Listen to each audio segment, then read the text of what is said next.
All right, pal, we're halfway to Jerusalem.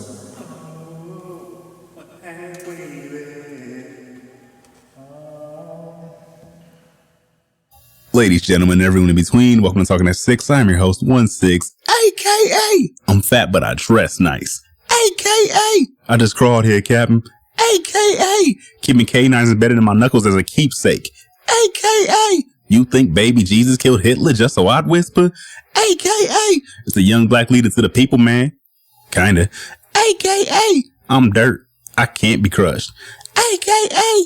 Cue the music, I'm about to do something stupid, a.k.a.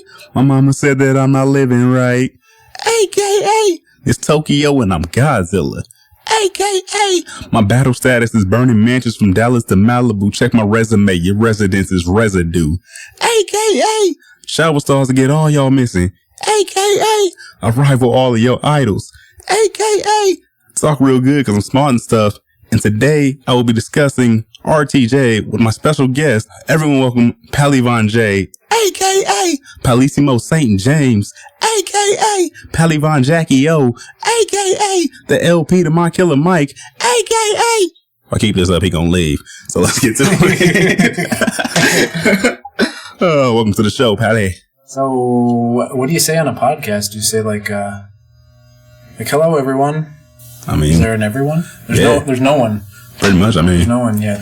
Yeah, I mean, I don't know. No one is everyone. Let people eat and let them know what you do, man. No one's everyone and everyone's nowhere. At the same time.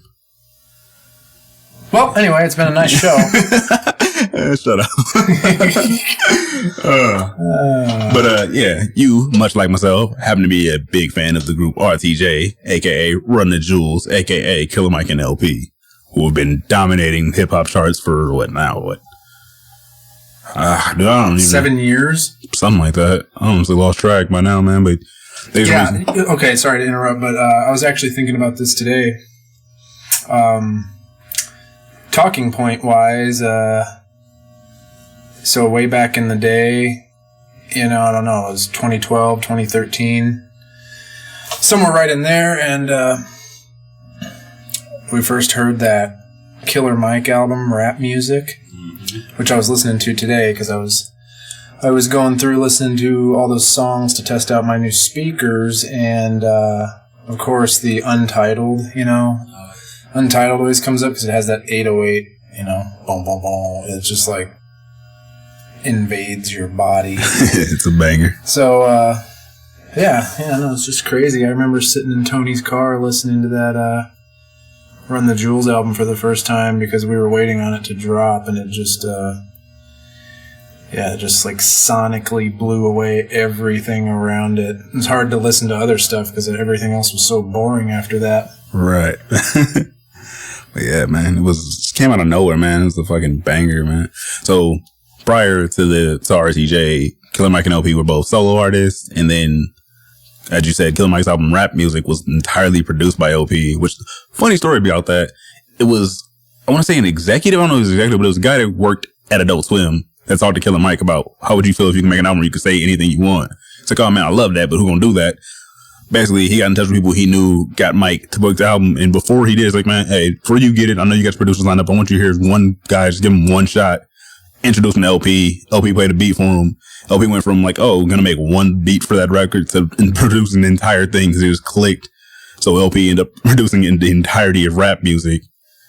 And then later on, they go to work together again, end up making Run the Jewels, which apparently the first song they made was the first song on the album, the album title, Run the Jewels. The song Run the Jewels by Run the Jewels, the first song ever made by Run the Jewels. Yeah. And from there it just took off into an entire album. I think even that song was supposed to be just them together on one song, and then that just ended up becoming the entire album because they just vibed together so well and just took off, man. Yeah, it's like, and that's such a, important, that's an important element to make a great hip-hop record, and my favorite records are like that. Like Paul's Boutique, it's like, if they hadn't had the production, you can read up on the history of that album, which is a colorful history, and obviously changed the landscape of rap music completely when it came out as far as sampling and whatnot. But if they hadn't hooked up with the dudes that produced that album, who knows if that ever would have happened, because it's, and in today's society of, well, let me get a beat from this guy, it's no wonder that some of the most iconic albums, 36 Chambers, you got the Paul's Boutique, you've got, hell, like the Slim Shady LP and shit. It makes a difference when you have that producer-centric album. Maybe not centric, but that relationship of, I'm making an album. I mean, Macklemore and Ryan Lewis, for crying out loud, Right. So it's like with LP and Killer Mike, it's like so obvious, they get together. The album sounds that way because it's all produced by LP, not to say like, oh, outside producers are bad, but when you have that cohesiveness, it's hard to get anywhere else. And that's something that I was just thinking about because, doing these beats for Andy, our buddy Pac Dillon, if you're listening now, and if you don't know us, our buddy Pac Dillon, he's got this great set of songs, and so I've been delving in to the beats and production a little bit more, and now we're up to like 8 or 9 tracks, and which is super cool because for me, I'm an amateur producer, but you make something, you grow attached to it, like, oh, this beat I made, and it makes me feel this way, and then someone else takes it, does their thing to it, and it comes back, and it's like, wow, right. Now that's what it is to me, even though when I was making it, it's like, I would have never thought, right. I would have never done it like that in a million years. So even those, like, together, not to say that I have a production style, but even though all the beats are vastly different, the whole project has this cohesiveness because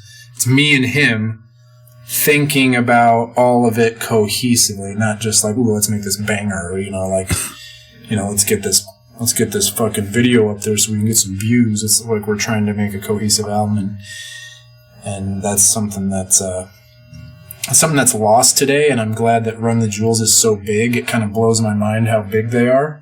Yeah, like crazy. Especially when we were listening to them, it was like, that was some, you have to be like, hey, listen to this. No, right. Seriously. Like, really listen to it. Anyone outside of us, it's like, come on, listen. I swear to God, it's awesome.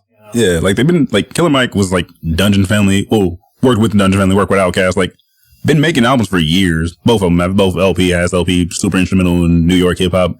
Killer Mike, big deal in Atlanta. But it's like, he was always there and I was aware of him, but he was never, like, huge mainstream artist, never, like, the biggest. Or he was, like, that weird ground where it's like can get on songs with mainstream artists. Like, he was on Bone Crusher's Never Scared. Him and T.I. were on. Right, yeah. And it's just like, he was never, like, just never fully rocketed. He was good, solid, like, middle ground, but never, like, fully took off until, like, Run the Jewels. And even then, it's like, oh, man, yeah, it's kind of cool. And then I remember, like, just the first time I was like, oh, wow. Like, I saw a video from a show, Run the Jewels show. And this was, like, RTJ 1 era. And it's just, like, the massive, like, sold-out festival crowd. And they're just all in love with it. It's like, I never thought it was that big, going to be that big a deal. It's like, oh, this is dope. This is awesome. I really like it. I never saw it getting to where it is now, but, like, glad it did. Like, it's crazy. Most artists, like, never take off like that. Like, he have a core following, a good underground following, but never get, like, massive success off right, of it. And then, lucky for me, I mean, like, it's like I suppose I'd heard of LP before, or whatever, a little bit, but, there's so much music to go out there and investigate. It's like, I'd never listened to any old LP, and it's like everything you hear from the guy is like solid gold. You're thinking, oh my God, how did I not know about this? Right. And it's like, thank God they got together, because either one of them, like both of them could have faded into relative obscurity without each other. So it's like so cool that they didn't. And I think a big part of it definitely has to do with that cohesiveness, or like, when you hear the way Killer Mike is rapping, not to say that his beats were bad before, but to have something so unique as LP, who, like, I mean, he's doing remixes for the Mars Volta, like, he's just got this, like, completely unique way of making music. And then, he's so real hip-hop and so all the new technology at once. You know what I mean? Like, I'll never forget the time when we were, looking up some video and it's like LPs saying, oh yeah, Redman's There Is a Dark Side. And it's like, oh no shit, it's like the same classic shit we're listening to. But he's also way out there, like on the cutting edge of sounds. Like, you hear the sounds and you're like, God, this doesn't sound like anything, Oh, dude. I Like Sea Legs, like when I heard Sea Legs, I was like, who makes this shit, you know? For crying out, and even the stuff, like LP's verses on there are just mind-blowing, you know? Right. I'm just I'm glad it did break through, you know, kind of like some of the biggest music, like Pink Floyd or, you know, whatever. It's like, relative to the time and the radio, that was really weird, you know? And I'm just glad that people got it for once.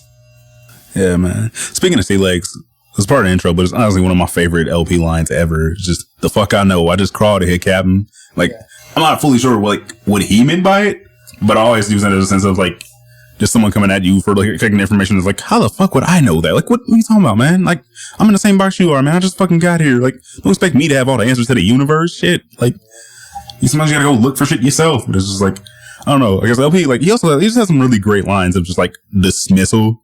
Like, there's one where he said, fuck, I can't remember what song it is, but he says, you're running out of ways to go fuck yourself. I will innovate. Like, don't get it twisted. Like, you still, like, fucking up, and don't worry. If you run out of, like, ways to fuck it up, I'll fucking show you how you fucking, like, I'll let you know how you fucking up. It's just, God, dude, it's just so brutal. It's, like, it's crazy, because Killer Mike is, like, verbally the more aggressive one. Like, his rap style comes off more aggressive. Even though, like, not saying it's a bad thing, it's just, like, his sound is more aggressive, where LP shit, like, he'll fuck you up in a way where you gotta think about it. Yeah, like you really have to listen. And not only that, but you know, and Killer Mike too, but like Killer Mike, you don't miss as much.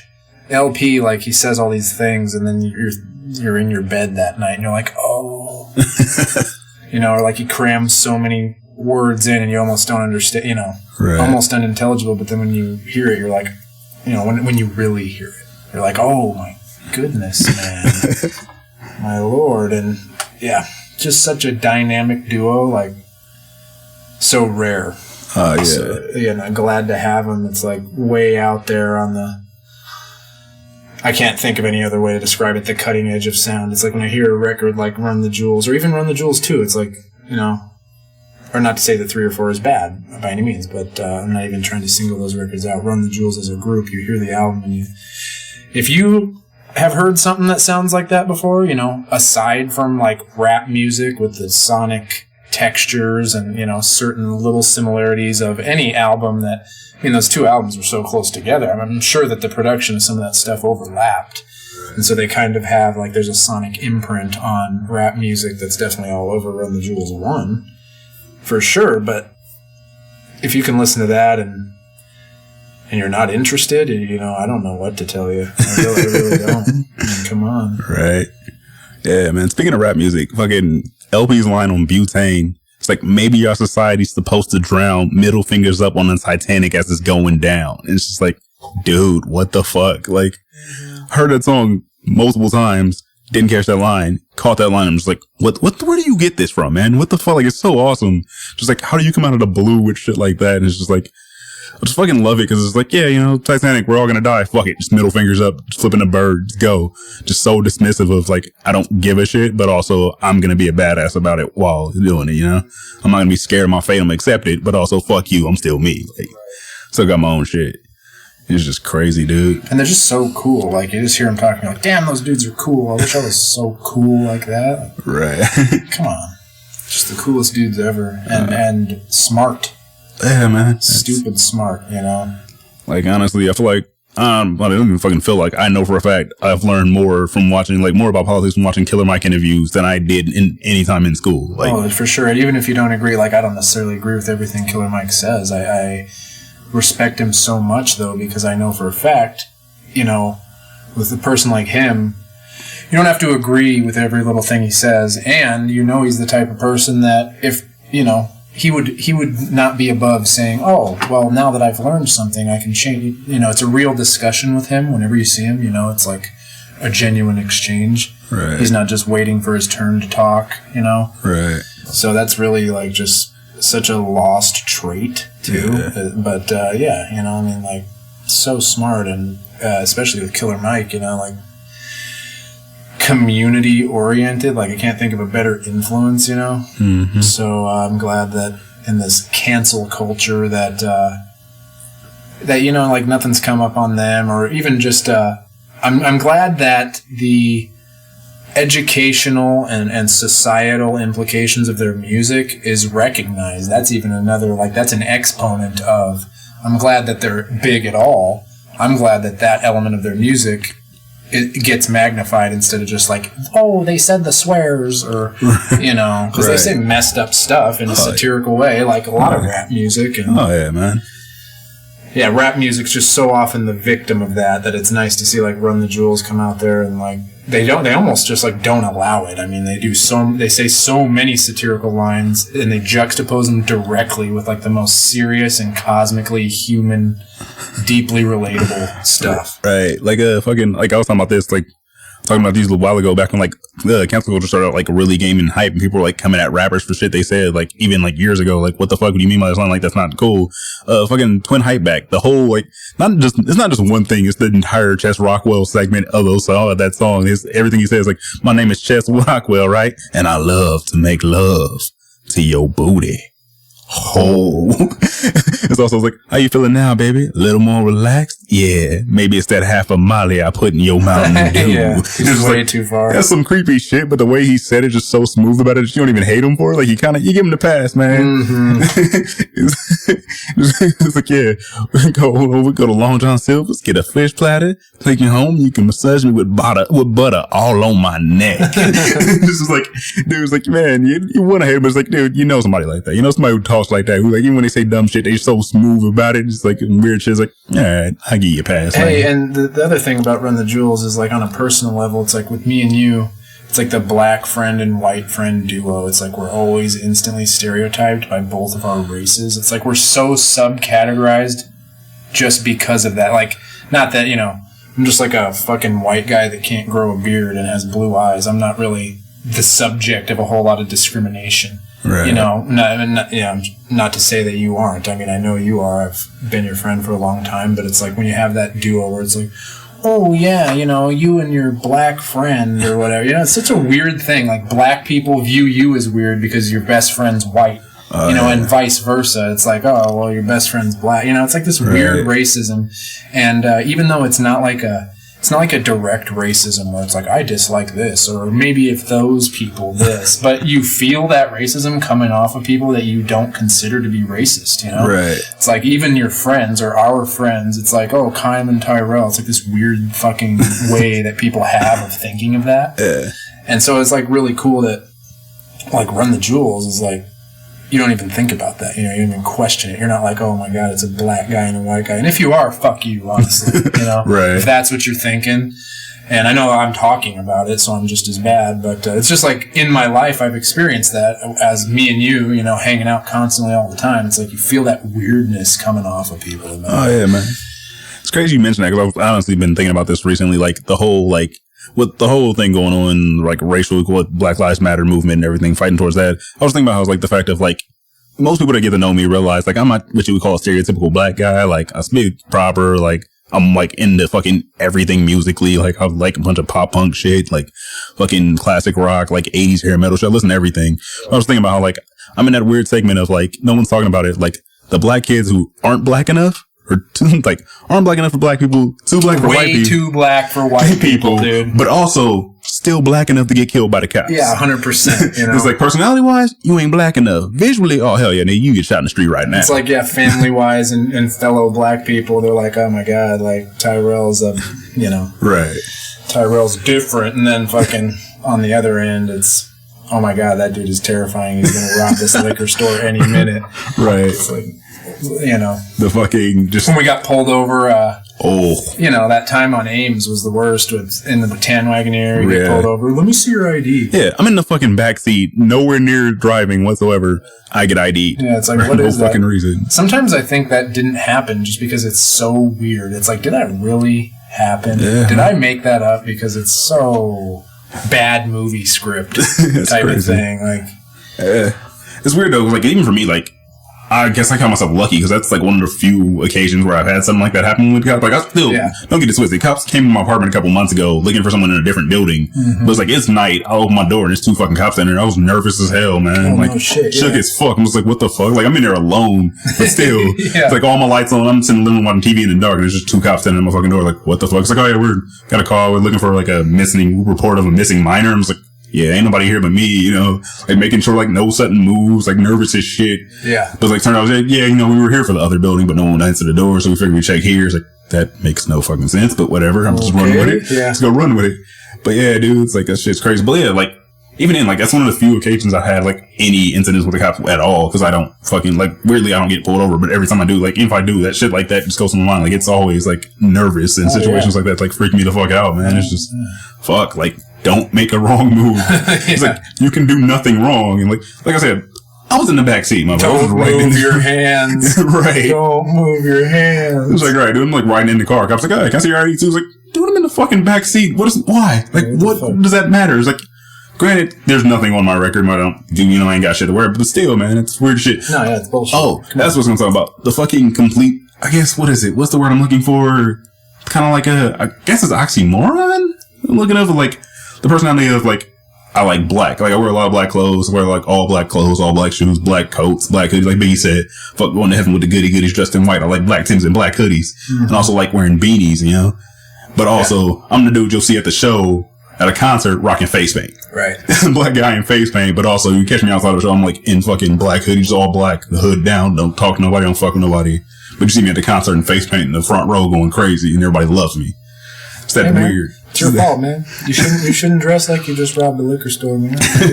Yo, honestly, like, I didn't even pick up on most of them. Like, I used to get off work at night. I get off work and go to a gas station at night, just go grab, like, a bag of chips or something, microwave or something to eat. And, like, one night I was doing that shit and, like, I realized, looking, I was like, oh, man, this looks sketchy as fuck. Like, I just got off work, took off my work shirt, and underneath it, I just had a black shirt on, wear black pants, black shoes for work, and I got, like, my work shirt over it, but I just wear black tees underneath it. Take the fucking work shirt off and realize, I'm just in all black right now, going into a gas station at night in a predominantly white part of town. Someone still lives in Carter Lake.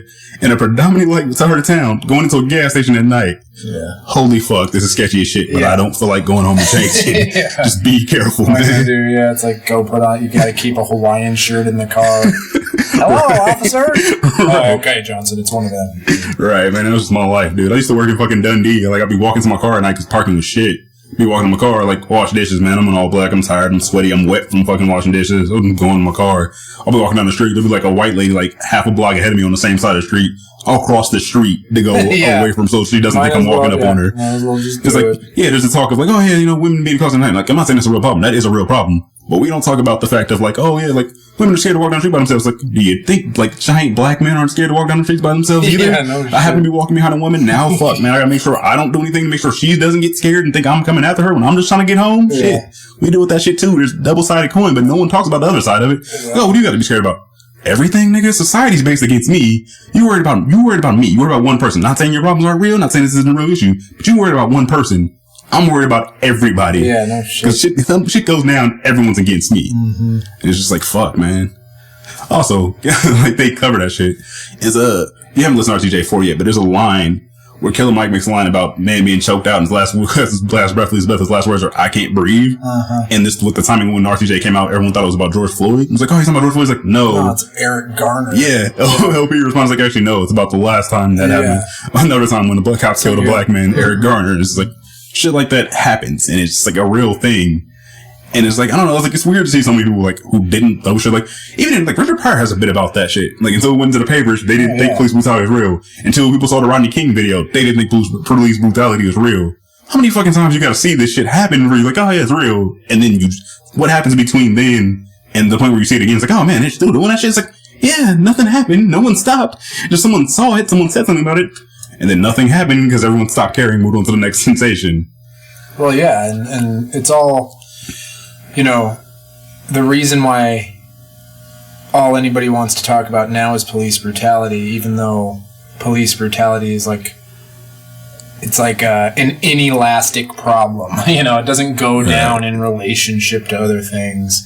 And, you know, it's like just so fashionable now. Like all the kids that grew up never talking to a black kid who have like weird, odd feelings because they come from families where there's racism and they don't know what it's like to interact with people that are different from them. And they become hyper obsessed with race, and they become the type of people that are constantly yelling about it now. And what they don't understand is that, hey, guess what? The rest of us already knew that. And the rest of us know that it's, you know, mainly these same type of people lecturing us all the time, or, you know, as if we don't know, first off. And second off, they're the ones that created this environment of, like, these thugoids that drive around and arrest people for taillights. And, like, what did you think society was going to come to, you know? It's like when you're sitting there and you're going to call the police over every little thing. I mean, come on, man. It's like we all made our bed, you know, and we got to sleep in it. Unfortunately, when I say we, I have to include me, even though I've never called the police in my life, you know? Like, what problem could possibly be solved by the police? You know, I just don't get it. I guess I understand if you're in danger and you have no one else, you know, there's no one you can call. Even then, I mean, I'm sorry for you because they're probably not going to get there or whatever. Right. You know, it's not to say I think all police are bad or any of that, because that's just another collectivist thing, you know, another way to label people, saying all police are bad.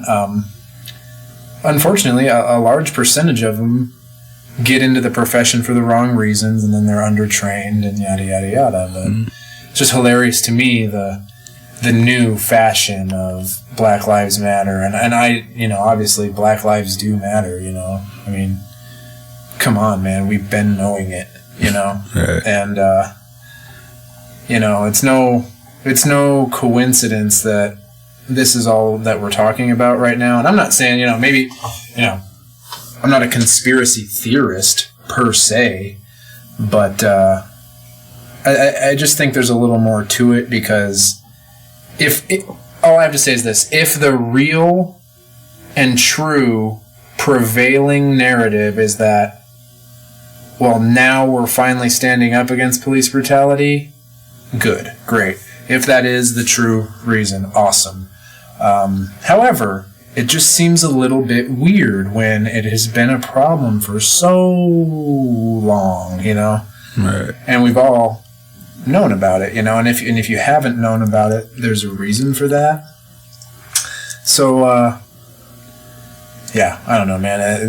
The world is a weird place, and I feel like, you know, the racism comes in strange ways, like I said, with the, like, even just the attitude towards, you know, your best friend's a different color than you or whatever. And it comes in different forms from people that are repressing it, you know, or that have like a weird anxiety about it because they don't want to admit, yeah, I haven't been around that many black people, I haven't been around that many Mexicans or whatever, you know. But what I'd like to tell those people is that no one cares, man. It's okay, you know. Right. It ain't your fault. We don't care. You don't have to lie to kick it. We're all human, you know. Right. And you know, if you grew up like us, like, you know, I was just talking to Zach Baltz about this yesterday. It's like, we went to Omaha North High, dude. Like, we were all cool. Like, it was Gucci, you know. Like, we coexisted on such a grand scale there. Like, the amount of people that are just completely different, just coexisting, you know. And it was probably one of the least racist environments that I'll ever be in my life. Was that integrated place where, you know. Dude, I can do you one better. So I'm middle school. I went to fucking King Science Middle. It's a science and technology magnet school. In the fucking hood. Like, it's deep hood. But there's also, like, most of the kids there are bussed in because it's a fucking magnet school. It's a science magnet school. Like, it's, you know, it's the fucking fast track science technology. Like, it's getting all the grants and shit. It's getting donations from people that went to it. It's getting all the new shit. So you got kids getting bussed into it. But it's also super hood. So kids who live around there are also going there. It's like one of the most unique experiences ever. Like, you realize, oh, wow. He's like, you have these kids who are, like, fucking super smart, like, nowhere near there. Like, you had a bunch of white kids getting busted into the school that live nowhere near the hood that have, like, their only hood experience is going to school because there's a bunch of hood motherfuckers in there that they do know some hood shit. Like, they learn to adapt. I'm not saying, like, they're fucking forced, but, like just new interaction. They learn new shit that they would never experience by not going to that school. I feel so bad for people that don't have that, too, you know? Yeah. It's, like, such a weird thing to me. And, that's just like another good thing. And just about Omaha in general is like, obviously you've got your super far west Omaha, or if you're from Elkhorn or whatever, there's probably not going to be as much of that. But, it's just Omaha. There's a lot of good people here, regardless of what your social media might tell you. Right. Because I actually grew up in it. And not to say there's not problems. There's plenty of problems.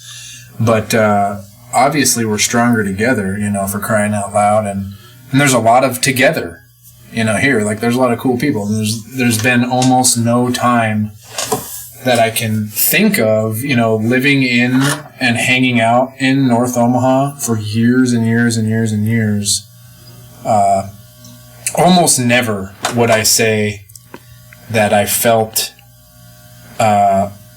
weird, right. Or like I was in the hood, or that the people were not cool. That's just a thing that the hood is a thing that white people say. I don't know. It's like, right. Who knows? But man, I feel like the hood's more like, it's a psychological thing. It's more of a mindset of like, it's just like straight up, it's just people living their lives. We're going to work every day, doing what they got. It just happens to be in an area of town where like less funding goes to, so the buildings aren't as nice. They aren't as new. They aren't. It's always the old part of town. I mean, right. That's just the way of life. That's just life, man. Right. It's entropy. It's like an uncontrollable thing that happens, and why a lot of black people live there is a whole nother podcast relating to man. I could go on and on about how the people that want to save us all with socialism or with whatever ideology, right. Black people, if you ask me, have been held down in various ways, and never once has the election of a president or the passing of a bill saved them, or done anything but harm. So, that's just my experience as a white guy that can't grow a beard or whatever, but right. Somewhat get us back on topic, back on the topic of police brutality and their like patrolling. I feel like Killer Mike fucking nailed that shit when he said the cops in the ghetto, they move like the Gestapo. Yeah. Like, no kidding. Was it fueled by the power and greed? They're often hostile. And it's just, yeah, man, it's what it is. Like, oh, fuck, I wish I would have known something, but like, he was like, it was a black dads panel or like interviews on with like Oprah, and she was like talking to black dads, and like Killer Mike was on, and like he made this valid point of like, maybe we don't drop police officers off at night in neighborhoods they aren't familiar with. Maybe we don't take you to this like mainly black neighborhood at night that where you don't know anyone, and drop you off there at night and tell you to patrol it, and that's what you do. And you know no one, you don't know the people, you don't know how they move around that area. Like, you're lost, you're gonna be scared. Like, your fight or flight's gonna kick in. Like, yeah, and that's such a brilliant way of putting it too, because obviously like not all cops are bad people, and cops aren't just out there murdering people 24/7. Right. But does it happen more than it should? Absolutely. Like, it's out of control because it shouldn't be happening. And at the same time,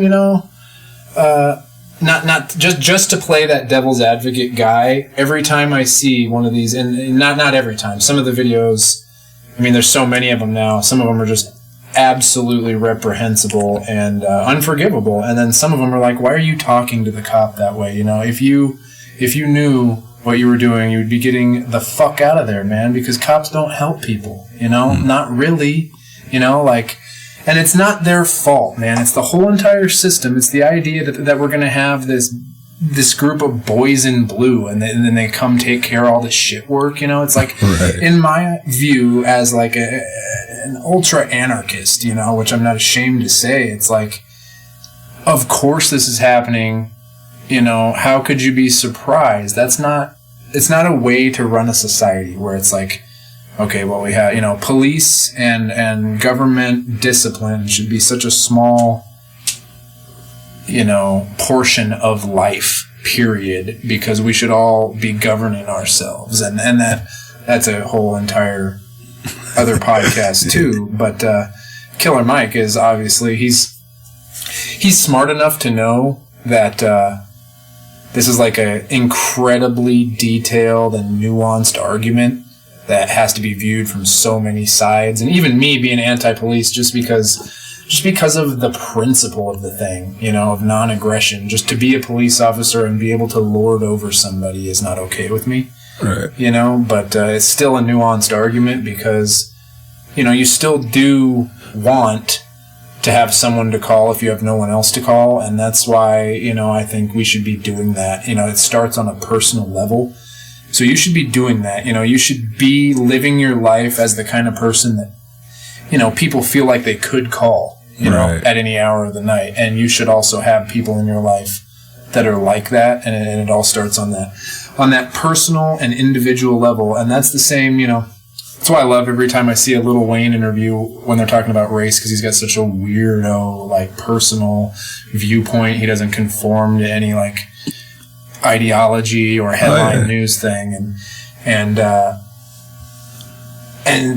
you know, just like he says, you know, a bunch of stuff on Facebook is fine or whatever, and you can share a post and whatnot. But you have to go out into the world and live like that, too. And if you're not doing that, then your post means less than nothing, you know? Mm-hmm. And so that's why the way that I fight racism is to do it in real life when I walk out the door. Right. You know, I won't stand for it around me, you know? Oh, yeah. And I never have, for crying out loud, because I was raised right, and I know so many hundreds of people that are the same way, that when they walk out the front door, I mean, that's not going to fly. It doesn't matter what's being posted or what you're sharing. You know, we all live in the single-serving way of life now, and combating racism or police brutality goes so much farther than your iPhone. Right. Man, crazy. So, speaking on the whole, like, your worldview perspective of it, it's fucking the video for Legend Has It. RTJ, like, they're in a police station, and, like, they keep putting them in police lineups with, like, firefighters and nuns, and, like, this little girl playing a violin, and, like, guy who's, like, in a full body cast in a wheelchair holding a balloon, and, like, the person in the room, like, trying to get them to identify the perp. They keep interrogating them, but the way they're asking the the way the police are asking the questions is like, oh, it couldn't be this man. Could it be the holy man? Like, you have a priest. Could it be the holy man without the woman of God? What about the firefighter? It couldn't be him. He's a hero. What about this cop? It couldn't be him. Could it be Officer Scraps? They brought the police dog in. Like, they make it everyone else seems so good. It's like, what about those two guys? And the whole time they keep changing the lineup except for Killer Mike and LP. They keep them in there. It's like, what about those two guys? The two rapper guys, like, making it to where they have no choice but to say they did it. Yeah. And at the end, the twist of the video is everyone else that was in the lineup actually did it and got away with it. And Killer Mike and LP are getting fucking charged because of the way they look, because they're rappers. They're getting charged from shit they didn't do just based on the fucking perspective of, oh, rappers have to be criminals and up to no good and can't be doing anything. Like, dude, honestly, Killer Mike is like, makes most sense than most people I've ever heard. Like, I'm not big into politics. The way he speaks is like, he's promoting owning black businesses. He's promoting black people going out and learning how to grow their own crops, learning how to harvest their own energy. He's boots on the ground. Yeah, like, he's not just, oh yeah, we're going to change it off. Fuck changing office. Change ourselves, make our own office, and then make them come to us. Right. We don't want a space in their system. Let's build our own system that outdoes theirs. It's like, it show trigger warning. There's one episode where he makes a new country of New Africa. Right? He buys this plot of land with a farm on it and just goes out and like gets people and teaches them how to grow crops and like gets like organizing their government, have them organize their government. He has an election. It's like, it's really fucking dope. Like, really great show. If you haven't, I'd highly recommend checking out. Trigger warning. It's on Netflix. Hopefully it gets to season 2 because it really needs one. It was really great. It's like the first episode, he was like trying to live fully black. Remember, like, back in the time when there's the black community, how long like money stayed in the black community, and somehow how like currently in Asian communities and like white communities, the dollar stays in their community a lot longer before it goes out into the world. Where black communities, like, it instantly goes right out of the community. Like, the money goes straight into like non-black owned businesses. And he was like, yeah, you know, just working really hard to live black. And like, it was so funny. Like, he went to a black, not funny, but that he was doing, but it's like, he didn't realize how hard his struggle was. Like, he had to go to a black owned grocery store where all the products only came from black people. He found like a website where you can buy black owned batteries, black laundry detergent, black toothpaste, like all these things that are made by black owned companies. And then he had a show in a different city. He had to travel. He had to go essentially rent a church van to get to the show because that was the only way he could find a black owned like transportation company that get him there. And then he gets there and he hasn't eaten in like a day and a half because he can't find black owned food. He goes, he meets LP at this barbecue restaurant that's owned by black people. He was like, LP was talking about how good it was. Like, okay. Right before he takes a bite, he's like, oh yeah, you know, all black produce, probably from a black farm. He's like, right before Killer Mike takes a bite, he just puts it down, asks the owner, excuse me, sir, please tell me this is from like the West Atlanta Farmers Coalition or something. It's like, so unfortunately it's not. It's like, Can I have a to-go box, please? You just can't eat it. And LP's just still was like, LP's just still eating. Mike's like, you just gonna eat that for me, man. This shit is delicious, man.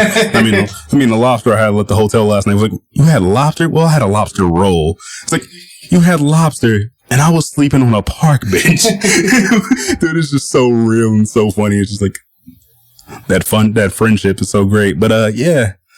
Feel like it's time to go ahead and put an end on this one, but glad you came here, Pally. Hopefully we can get you back in the future. Feel like you did pretty great for your first time. Yeah, well, we do this all the time when the mic isn't on, so. Right. But yeah, listeners, feel free to go check out Run the Jewels, RTJ 1 through 4, and go check out Dummy Head Torpedo, their album Dolly's Lobotomy. It's pretty great. It's an acoustic album. And remember, I might not be the greatest. I might not be shit, but I will always talk that 6.